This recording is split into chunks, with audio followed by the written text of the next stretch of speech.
सुनिए, मेरा नाम रोहन है। क्या आप मुझे बता सकती हैं कि आप कंप्यूटर से कौन कौन सी सेवाएं प्रदान करती हैं? हाँ बिल्कुल, मेरा नाम गीता है और जैसा कि आप देख रहे हैं कि मेरे पास इंटरनेट सुविधा युक्त एक कंप्यूटर है, जिसके जरिए मैं विभिन्न सेवाएं जैसे रेल टिकट की बुकिंग, विभिन्न प्रकार की सूचनाएं जानने में, बिजली व मोबाइल फोन के बिलों का भुगतान, बैंक से लेन देन, पैन कार्ड, पासपोर्ट का आवेदन आदि आदि सुविधाएं प्राप्त करा सकती हूँ। अच्छा, इसका मतलब मेरे गांव वालों को इन कामों के लिए शहर जाने की जरूरत नहीं है? नहीं, बिल्कुल नहीं। यदि गांव में इंटरनेट युक्त कंप्यूटर सुविधा उपलब्ध है, तो गांव वालों को इन सुविधाओं को प्राप्त करने हेतु शहर जाने की आवश्यकता नहीं है। अरे, ये तो बहुत ही अच्छा है। मुझे पूरा विश्वास है कि यह सब जानकर गांव वाले भी मेरी तरह बहुत प्रसन्न होंगे। हाँ बिल्कुल, आप इन्हें गांव वालों को अवश्य बताइए। सुनिए, मेरा नाम राम प्रसाद है। आप कौन कौन सी ऑनलाइन सेवाएं प्रदान कर सकती हैं? क्या मेरे शहर गए बगैर आप मेरी बिजली बिल का भुगतान यहीं से करवा सकती हैं? मुझे यात्रा करने में बड़ी तकलीफ होती है। हाँ बिल्कुल, आप इतनी दूर गए बगैर अपना बिजली का बिल भुगतान यहीं से कर सकते हैं। ऐसा है तो ये मेरे लिए बहुत ही सुविधाजनक होगा। क्या आप कंप्यूटर के जरिए फसल के बाजारू भाव भी बता सकती हैं? हाँ बिल्कुल, मैं कंप्यूटर पर इंटरनेट के जरिए वर्तमान में फसल के भाव भी बता सकती हूँ। यह तो आश्चर्यजनक है कि हम ये सारी सुविधाएं गांव में भी प्राप्त कर सकते हैं। हाँ, इंटरनेट के जरिए ये सभी सुविधाएं आप अपने गांव में ही प्राप्त कर सकते हैं। मैंने सुना है कि आजकल इंटरनेट की सुविधा मोबाइल फोन पर भी उपलब्ध है। क्या ये सत्य है? हाँ रोहन, न केवल मोबाइल फोन बल्कि आजकल लोग स्मार्टफोन अथवा टैबलेट पर भी इंटरनेट कनेक्शन का उपयोग बहुत सारे कामों के लिए करते हैं। यह सब सुनने में बहुत रुचिकर लगता है। क्या आप मुझे कंप्यूटर, स्मार्टफोन और टैबलेट के बारे में सिखा सकती हैं? बिल्कुल रोहन, कृपया बैठ जाइए। मैं आपको कंप्यूटर, स्मार्टफोन और टैबलेट के बारे में और अधिक बताती हूँ। बाकी आप लोग भी बैठ जाइए, जिससे मैं आप सभी को डिजिटल यंत्रों के बारे में और अधिक बता सकूं। सबसे पहले हम यह सीखते हैं कि कंप्यूटर क्या है। कंप्यूटर एक इलेक्ट्रॉनिक यंत्र है जिसका उपयोग आंकड़ों व सूचनाओं के संकलन व प्रसंस्करण के लिए किया जाता है। हम कंप्यूटर से क्या क्या कर सकते हैं? कंप्यूटर के जरिए मीलों दूर रहने वाले परिवार के सदस्यों व मित्रों से जुड़ा जा सकता है। रेल टिकट बुक कराए जा सकते हैं, बैंक खाते में लेन देन किया जा सकता है, सूचनाएं एकत्रित की जा सकती हैं, खेल खेले जा सकते हैं, गाने सुने जा सकते हैं और सिनेमा पिक्चर देखी जा सकती है।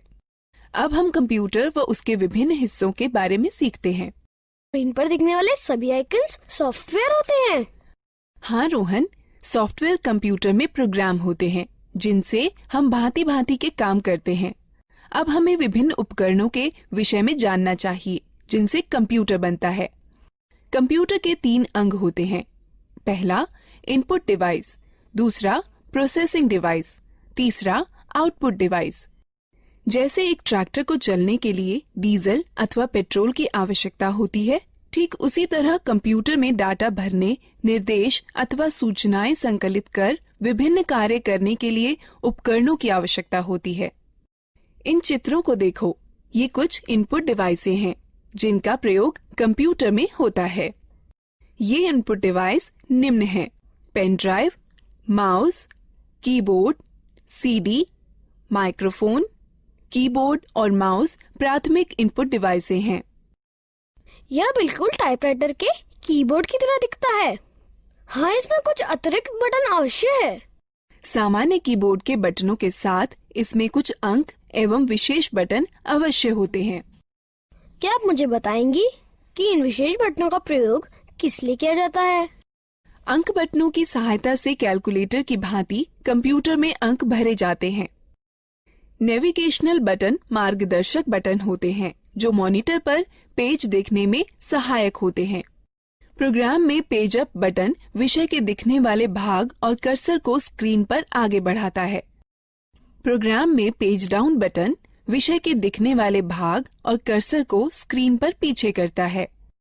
प्रोग्राम में होम बटन कर्सर को विषय के आरंभ में ले जाता है। प्रोग्राम में एंड बटन कर्सर को विषय के अंतिम लाइन में ले जाता है। प्रोग्राम में ये तीनों बटन संपादन बटन कहे जाते हैं, जो कंप्यूटर में पठनीय विषय में संशोधन करने में सहायक होते हैं। ज्यादातर लेख संपादन प्रोग्रामों इंसर्ट बटन का प्रयोग किसी लेख में शब्दों को भरने और लिखावट पर शब्दों के पुनर्लेखन में होता है। डिलीट बटन लेख संपादन प्रोग्रामों में एक एक कर अक्षर दाईं ओर मिटाता है। बैकस्पेस बटन लेख संपादन प्रोग्रामों में एक एक कर अक्षर बाईं ओर मिटाता है। ये 4 बटन किस काम के लिए प्रयोग किए जाते हैं? ये चारों बटन दिशा निर्देशक बटन कहलाते हैं। ज्यादातर लेख संपादन प्रोग्रामों में ऊपर की तरफ तीर के निशान वाला बटन कर्सर को स्क्रीन पर ऊपर की ओर ले जाता है। ज्यादातर लेख संपादन प्रोग्रामों में नीचे की तरफ तीर के निशान वाला बटन कर्सर को स्क्रीन पर नीचे की ओर ले जाता है। ज्यादातर लेख संपादन प्रोग्रामों में बाएं की तरफ तीर के निशान वाला बटन कर्सर को स्क्रीन पर बाएं की ओर ले जाता है। ज्यादातर लेख संपादन प्रोग्रामों में दाएं की तरफ तीर के निशान वाला बटन कर्सर को स्क्रीन पर दाएं की ओर ले जाता है। क्या तुम F1 से F12 तक के बटनों को देख रहे हो? यह बटन फंक्शन बटन कहलाते हैं। यह बटन कंप्यूटर पर सक्रिय प्रोग्राम के अनुसार निर्दिष्ट किए गए विशेष कार्य को निष्पादित करते हैं। ज्यादातर प्रोग्रामों में एस्केप बटन चल रही प्रक्रिया समाप्त कर देता है। कंट्रोल और अल्टरनेट बटन क्रिया परिवर्तन बटन हैं, जो ज्यादातर प्रोग्रामों में विशिष्ट कार्य और माउस की क्रिया को या तो परिवर्तित कर देते हैं या तो बढ़ा देते हैं। विंडो बटन विंडोज के स्टार्ट मेनू को सक्रिय कर देता है। यह बिल्कुल वैसे ही होता है जैसे कि टास्क बार के स्टार्ट बटन पर क्लिक करने से होता है।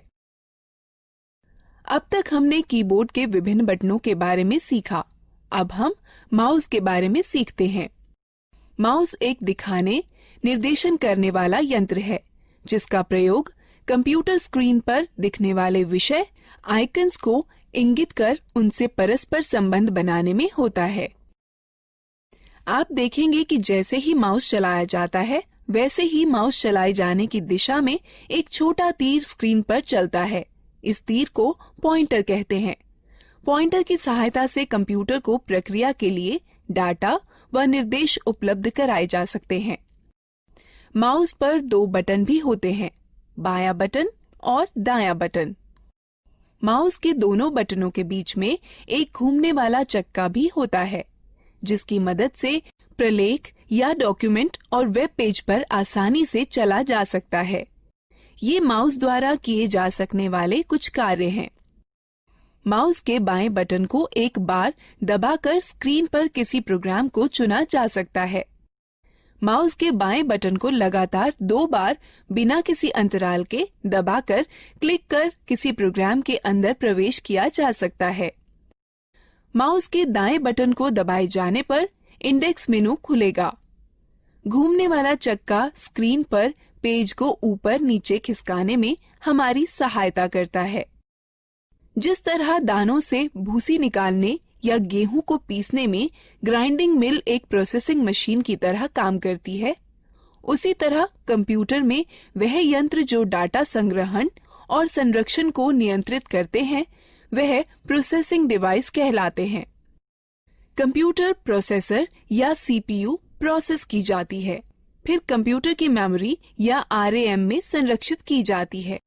जिस तरह दानों से भूसी निकालने या गेहूं को पीसने में ग्राइंडिंग मिल एक प्रोसेसिंग मशीन की तरह काम करती है, जिस तरह अनाज और भूसे को अलग अलग करने वाला थ्रेशर एक आउटपुट मशीन है, उसी तरह कंप्यूटर के साथ परिणाम को दिखाने के लिए जो यंत्र प्रयोग में लाए जाते हैं, उन्हें आउटपुट यंत्र कहते हैं। मॉनिटर एक बहुत ही सामान्य आउटपुट यंत्र है। मॉनिटर स्क्रीन है जिसका प्रयोग आउटपुट जैसे शब्दों, अंकों व चित्रों को देखने में होता है। मॉनिटर 2 तरह के होते हैं, कैथोड रे ट्यूब और फ्लैट पैनल डिस्प्ले।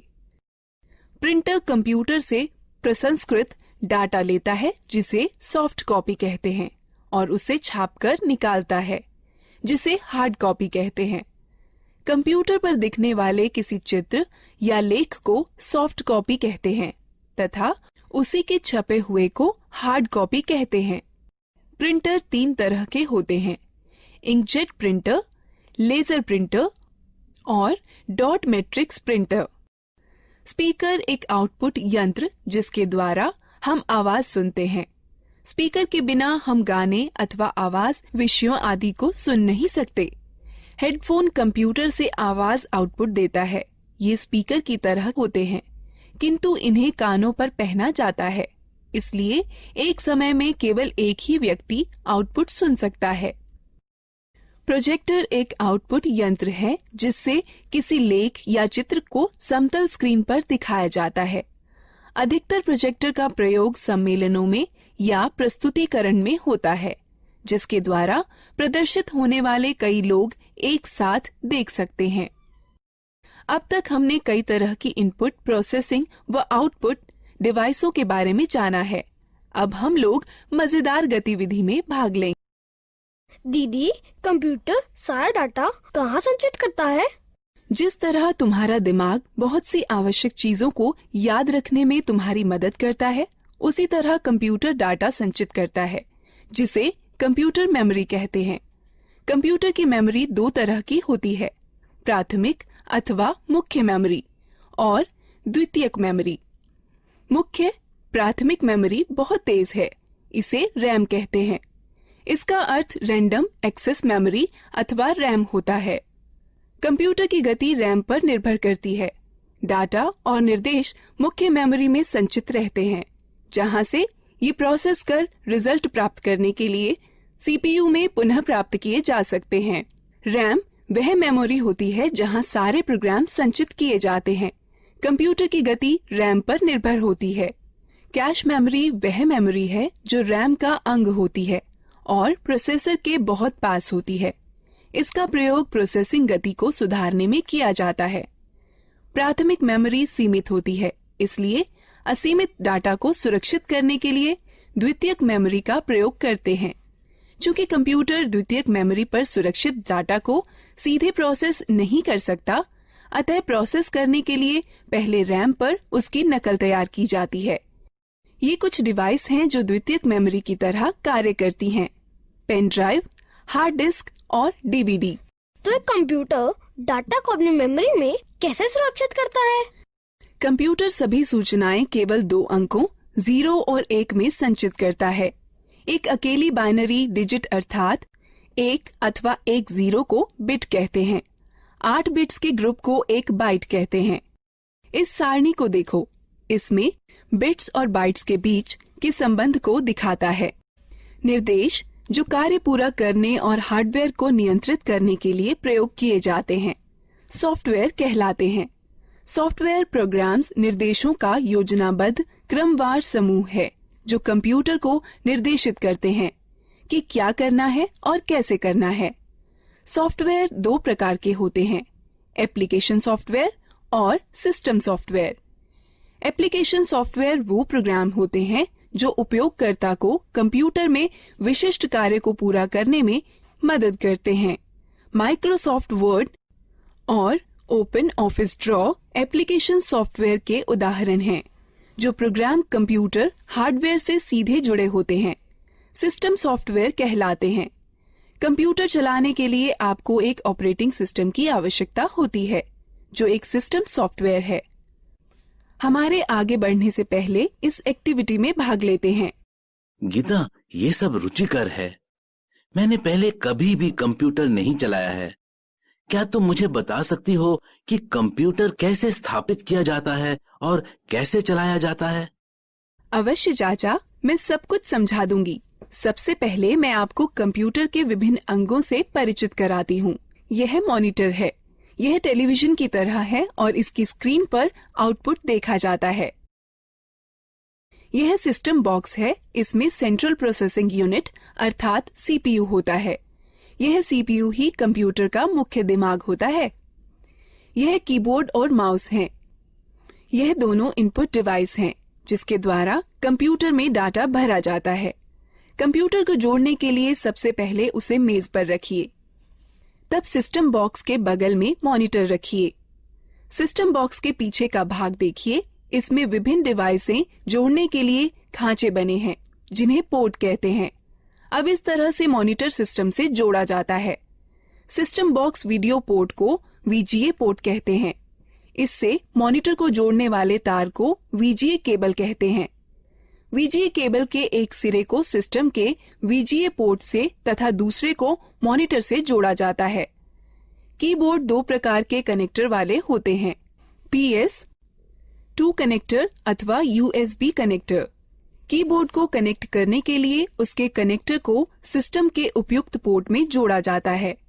माउस 3 प्रकार के कनेक्टर वाले होते हैं, PS2 कनेक्टर, USB कनेक्टर अथवा सीरियल कनेक्टर। माउस को कनेक्ट करने के लिए उसके कनेक्टर को सिस्टम के उपयुक्त पोर्ट में जोड़ा जाता है। उसी तरह यदि आप प्रिंटर को जोड़ना चाहते हैं तो उसके कनेक्टर, जो इन दो में से किसी एक प्रकार का हो सकता है, समानांतर पोर्ट अथवा USB पोर्ट को सिस्टम के उपयुक्त पोर्ट में जोड़ दें। अब हम कंप्यूटर को बिजली के मेन बोर्ड से कैसे जोड़ सकते हैं? कंप्यूटर 2 बिजली सप्लाई के तारों के साथ आता है। एक बिजली सप्लाई तार को सिस्टम यूनिट के बिजली सप्लाई प्लग में तथा दूसरे तार को मॉनिटर के पोर्ट से प्लग करें। उसके बाद दोनों तारों को बिजली के पोर्ट से या UPS से जोड़ें। क्या आप हमें दिखा सकती हैं कि कंप्यूटर को कैसे जोड़ते हैं? बिल्कुल। कंप्यूटर चालू करने के लिए निम्न कार्यवाहियों का अनुसरण करें। पहले सिस्टम यूनिट व मॉनिटर दोनों की बिजली सप्लाई चालू करें। तब सिस्टम यूनिट का पावर बटन दबाकर उसे चालू करें व मॉनिटर का पावर बटन दबाकर उसे चालू करें। अब कुछ क्षण इंतजार करें और देखें कि मॉनिटर पर डिस्प्ले आने लगा है। इसे बूट स्क्रीन कहते हैं। धीरे धीरे सभी सॉफ्टवेयर लोड हो जाएं तो कंप्यूटर प्रयोग के लिए तैयार है। धन्यवाद गीता। पहली बार न केवल कंप्यूटर को देखा है बल्कि उसे चालू करना भी सीखा है। हाँ, कंप्यूटर के विषय में यह सब बताने के लिए धन्यवाद दीदी। अब क्या आप हमें मोबाइल फोन व टैबलेट के बारे में भी बता देंगी? बिल्कुल रोहन, मैं तुम्हें सिखाऊंगी कि मोबाइल फोन व टैबलेट कैसे चलाते हैं। हाँ, मैं भी इन चीजों के बारे में सीखना चाहता हूँ। पहले हम मोबाइल फोन व टैबलेट के विभिन्न अंगों, कार्यों व उपयोगों के बारे में जानते हैं। जैसे आप जानते हैं कि बेसिक मोबाइल फोन एक ऐसा यंत्र है जिससे आप कॉल कर सकते हैं, कॉल प्राप्त कर सकते हैं व मैसेज लिखकर भेज सकते हैं व प्राप्त कर सकते हैं। आधुनिक मोबाइल फोनों में कई तरह की विशेषताएं होती हैं, जैसा कि इंटरनेट, खेल, कैमरा, वीडियो गेम और मार्ग निर्देशन प्रणाली। यह फोन स्मार्टफोन कहलाते हैं। कुछ मोबाइल फोनों में 2-2 सिम कार्ड एक साथ ही फिट हो जाते हैं। इन्हें डुअल सिम फोन कहते हैं। फोन के विभिन्न अंगों को देखें।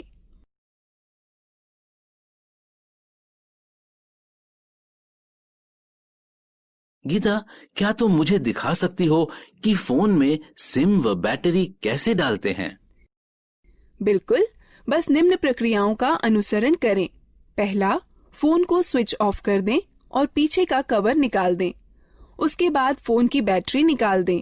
तब सिम खांचे में सिम डाल दें। अंत में बैटरी व कवर पुनः लगा दें और फोन को चालू करें। धन्यवाद गीता। मुझे फोन की बैटरी चार्ज करने में भी समस्या होती है। चिंता न करें, बस निम्न प्रक्रियाओं का अनुसरण करें। पहला, चार्जर को दीवार पर बिजली के बोर्ड में लगाएं। तब चार्जर को फोन में लगाएं। कुछ समय बाद जब मोबाइल बैटरी फुल दिखाए तो पहले चार्जर को फोन से निकालें, फिर दीवार से निकालें। मैं आपको सिखाती हूँ कि फोन के बटनों को लॉक व अनलॉक कैसे किया जाता है। हमें बटनों को लॉक क्यों करना चाहिए? चाचा, जब आप लंबे समय तक फोन का प्रयोग न कर रही हों तो उसे लॉक करके रखना अच्छा होता है। इसकी यह प्रक्रिया है। फोन लॉक करने के सिलेक्ट मेन्यू पर जाइए और स्टार बटन दबाइए। अब ये लॉक कैसे खुलेगा? इसे खोलने के लिए फोन का अनलॉक बटन दबाइए और तब स्टार बटन दबाइए। मेरे पास ये नया मोबाइल है और मुझे यहाँ तक नहीं पता है कि इसकी विशेषताएं कैसे देखें। आप अपने मोबाइल की विशेषताएं देखने के लिए पहले मेनू आइकन छुएं या मेनू बटन दबाएं, जिससे फोन के सारे फीचर दिखाई पड़ने लगेंगे। और पीछे जाने के लिए पीछे आइकॉन को छुएं या बटन को दबाएं। पुनः आरंभ में जाने के लिए होम आइकन को छुएं या बटन को दबाएं। बेसिक फोन अथवा टच स्क्रीन फोन रिंगटोन घंटी बदलने के लिए निम्न प्रक्रिया अपनाएं। बेसिक फोन के लिए पहले मेनू चुनें, फिर सेटिंग, तब टोन चुनें और फिर खिसक कर रिंगटोन पर जाएं। तब गैलरी खोलने के लिए खिसक कर गैलरी पर जाएं, जहां पर कई रिंगटोनों की सूची दिखाई देगी। अब आप अपनी इच्छा अनुसार टोन का चयन कर सकते हैं। टच स्क्रीन फोन रिंगटोन बदलने की प्रक्रिया। पहला, होम आइकन को छुएं, फिर मेनू आइकन को छुएं, फिर पर्सनलाइजेशन सेटिंग्स आइकन को छुएं, फिर सेटिंग आइकन को छुएं, फिर प्रोफाइल सेटिंग आइकन को छुएं। तब रिंगटोन या नोटिफिकेशन रिंगटोन आइकन को छुएं। तब रिंगटोन की सूची में खिसक कर अपनी इच्छानुसार रिंगटोन चुनें। तब ठीक ओके आइकन को छुएं। मैं अपने फोन में अलार्म सेट करना चाहता हूँ। क्या सुबह जल्दी अलार्म सेट करने में आप मेरी मदद कर सकती हैं? निम्न प्रक्रिया से आप स्वयं कर सकते हैं। बेसिक फोन के लिए पहले मेनू में अनुपयोग चुनें, फिर अलार्म घड़ी, उसके पश्चात अलार्म का समय सेट करके सेव चुनें, फिर खिसक कर रिंगटोन पर जाएं। यदि आप अलार्म को दोहराना चाहते हैं तो चयन के विकल्प में जा दोहराना, फिर दिनों का चयन कर संपन्न चुनें। टच स्क्रीन फोन में निम्न प्रक्रिया अपनाएं। पहले मेनू को छुएं, तब घड़ी को छुएं, तब अलार्म को छुएं, अलार्म का समय सेट करके सेव चुनें। दीदी, क्या आप हमें टैबलेट के बारे में बता सकती हैं? हाँ जरूर, मैं अभी बताने ही वाली थी। टैबलेट एक कॉम्पैक्ट डिवाइस है जो एक स्मार्टफोन अथवा एक लैपटॉप अथवा कंप्यूटर की तरह है। आजकल टैबलेट अपने सुविधाजनक आकार और फीचर के सरल उपयोग के कारण बहुत लोकप्रिय हो गए हैं। इनका उपयोग हम इंटरनेट पर ब्राउजर, मेल चेक करना, डाउनलोड और किताबें पढ़ने, गेम खेलने, वीडियो देखने के अलावा संगठक के रूप में किया जा सकता है।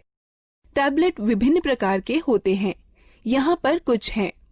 बुकलेट टैबलेट पीसी का सबसे सरलतम रूप है, जो किताब की तरह दिखता है। इस डिवाइस के दोनों तरफ डिस्प्ले होता है और इसकी कार्यप्रणाली दोनों तरफ छूने से कार्य करती है।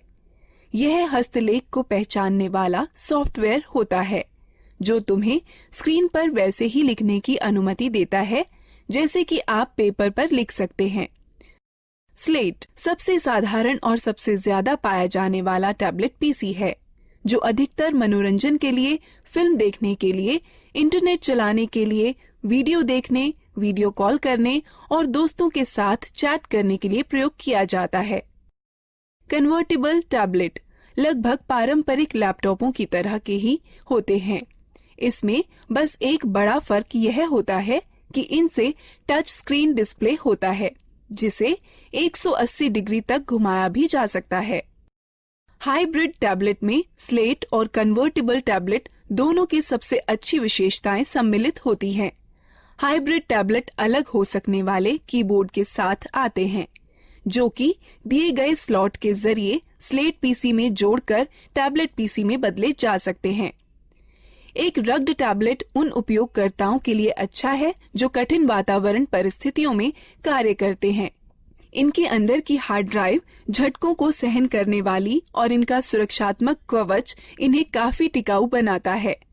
यह एक बात आपके लिए ध्यान में रखना अति आवश्यक है कि प्रथम बार इनका उपयोग करने से पूर्व इनकी बैटरी को कम से कम 6 से 7 घंटे चार्ज करना चाहिए, जब तक कि बैटरी पूर्ण रूप से चार्ज न हो जाए। हम बैटरी कैसे चार्ज करते हैं? इन चरणों का अनुसरण करो।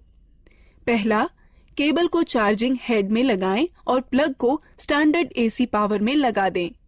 डिवाइस अपने आप चार्ज होने लगती है। डिवाइस के पूरा चार्ज होने के बाद चार्जर को प्लग से हटा देना चाहिए। डिवाइस में ऊर्जा संरक्षण हेतु पावर सेव बटन को दबाकर स्क्रीन को बंद किया जा सकता है। स्क्रीन को पुनः चालू करने के लिए यह प्रक्रिया दोबारा करें। डिवाइस को बंद करने का सही तरीका क्या है? जब आपको डिवाइस बंद करनी हो तो निम्न चरणों का अनुसरण करें। पहले पावर बटन को कुछ क्षण के लिए दबा कर रखें। तब टैबलेट को बंद करने के लिए मेनू खुलने पर दिखाई देगा। तब पावर ऑफ पर टच कर डिवाइस को बंद करें। एक टैबलेट की होम स्क्रीन एप्लीकेशन फंक्शन मेनू के लिए स्टार्टिंग पॉइंट है।